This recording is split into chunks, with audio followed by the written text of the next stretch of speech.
नमस्कार. उद्या एकादशी आहे, आषाढी एकादशी.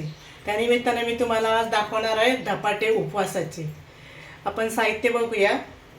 बटाटे उकडून घेतलेले आहेत मी 4, रताळी घेतलेले आहेत 2, त्याचे तुकडे करून त्या बटाटे आणि रताळी एकत्र उकडलेले आहे कुकरमध्ये. कोथिंबीर, तिखट, केळीचं पीठ, साबुदाण्याचं पीठ, मीठ आणि तेल. आता आपल्याला हे खिसून घ्यायचे, एकदम बारीक खिसायचे. आता आपले बटाटे रताळी छान खिसून घेतलेली, एकदम मऊ झालेली आहे. यात आपण टाकणार आहोत साबुदाण्याचं पीठ 2 चमचे. नंतर जसं बसेल तसं आपण अजून टाकू. केळ्याचं पीठ 2 चमचे, तिखट चवीनुसार टाकायचं, मीठ चवीनुसार आणि कोथिंबीर. आता हे छान आपण कणिक मळतो तसं मळून घ्यायचं.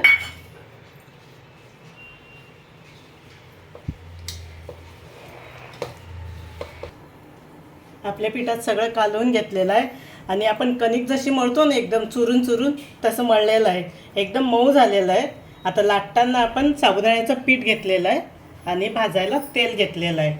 आता लाटून दाखवते मी तुम्हाला.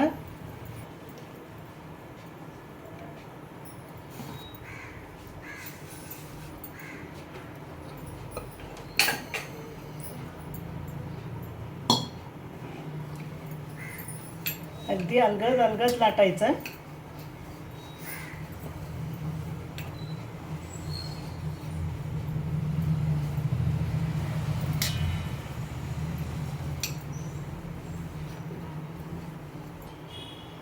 धपाटा आपला लाटून झालेला छान गोल आकारात. आता भाजायला आपण सुरुवातीला थोडं तेल टाकायचं आणि त्याच्यावर आपण आता धपाटा टाकणार आहोत. कढईने थोडं तेल सोडायचं. ते पिष्ट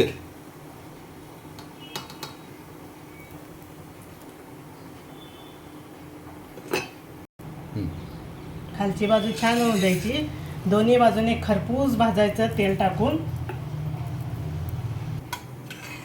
आता खालच्या बाजूने उलटवलेलं आहे आपण. परत तेल लावायचं.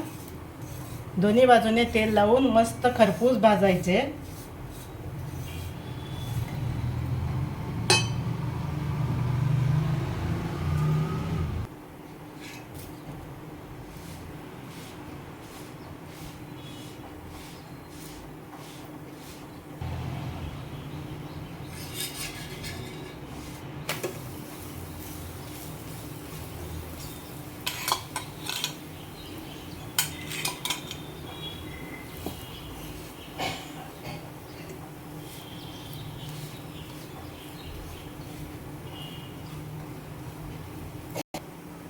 आता आपला धपाटा मस्त छान खरपूस भाजला गेलेला आहे. ही अशीच साईड दोन्ही बाजूने भाजायचं मस्त.